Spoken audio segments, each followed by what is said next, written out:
हमारे नबी के पीठ पर कौन सी निशानी थी जिसे देखकर यहूदी थर थर कांपने लगे और उनका चेहरा पीला पड़ गया? चलिए जानते हैं। काबा के पास दादा अब्दुल मुत्तलिब हुजूर सल्लल्लाहु अलैहि वसल्लम को अपने बिस्तर पर बिठाते, प्यार से खिलाते पिलाते और कभी गोद में झुलाते थे। मक्का के लोग कहते, ये बच्चा दूसरों से बिल्कुल अलग है, न कभी झूठ बोलना, न शोर शराबे वाले खेलों में दिलचस्पी, हमेशा दूसरों की मदद करना, बड़ों और बुजुर्गों का अदब करना, ये हमारे नबी की पहचान थी। ये वही दौर था जब अल्लाह ने नन्हे मोहम्मद सल्लल्लाहु अलैहि वसल्लम को बचपन में ही यतीमी और जुदाई का दर्द दिया, ताकि सब्र, हिम्मत और अल्लाह पर भरोसे का पैगाम पूरी उम्मत तक पहुंचे। हर गम, हर आंसू उन्हें उस जिम्मेदारी के लिए तैयार कर रही थी जिनसे उन्हें पूरी इंसानियत का रहनुमा बनना था। मक्का का बाजार उस दिन भी रौनक से भरा था। काबा के पास बुतों के सामने लोग हाथ उठाकर रो रहे थे, मगर सामने रखा पत्थर खामोश था, न सुनता न जवाब देता। उसी भीड़ में हमारे प्यारे नबी सल्लल्लाहु अलैहि वसल्लम खड़े थे। बच्चे उन्हें खेलने के लिए बुला रहे थे,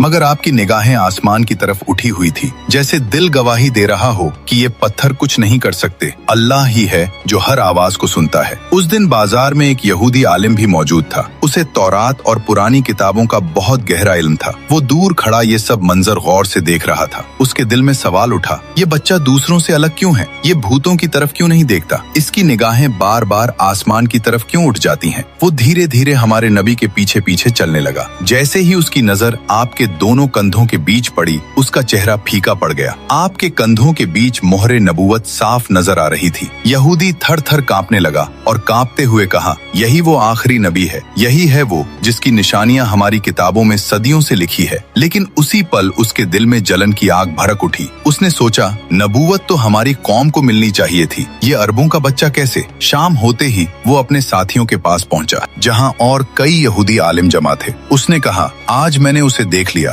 उस बच्चे की पीठ पर नबूवत का मोहर है। वो बुतों को नहीं मानता, उसकी निगाहें सिर्फ आसमान की ओर उठती है। वही आखिरी नबी है। ये सुनते ही बाकी आलिमों के भी चेहरे पीले पड़ गए। एक ने तौरात की इबारत पढ़ते हुए कहा, यहाँ लिखा है, मैं उनके भाइयों में से तुम्हारे जैसा एक नबी उठाऊंगा। भाइयों से मुराद बनी इजराइल के भाई हैं, यानी अरब, क्योंकि हजरत इस्माइल अलैहिस्सलाम और हजरत इसहाक अलैहिस्सलाम दोनों हजरत इब्राहिम अलैहिस्सलाम के बेटे थे। मतलब निशानी साफ तौर पर कुरैश की तरफ इशारा कर रही थी, यानी तुमने जिस बच्चे को देखा वो वाकई आखिरी नबी है। ये वही बच्चा है जो पूरी दुनिया में नबूवत का झंडा लहराएगा और अदलों, इंसाफ और मोहब्बत का पैगाम देगा। पूरी दुनिया उसकी मोहब्बत में दीवानी हो जाएगी। सुभान अल्लाह। दोस्तों, अगर आप भी नबी पाक के सच्चे दीवाने हैं तो दिल से लिखिए, आई लव मोहम्मद, और अगले पार्ट के लिए सब्सक्राइब जरूर करें।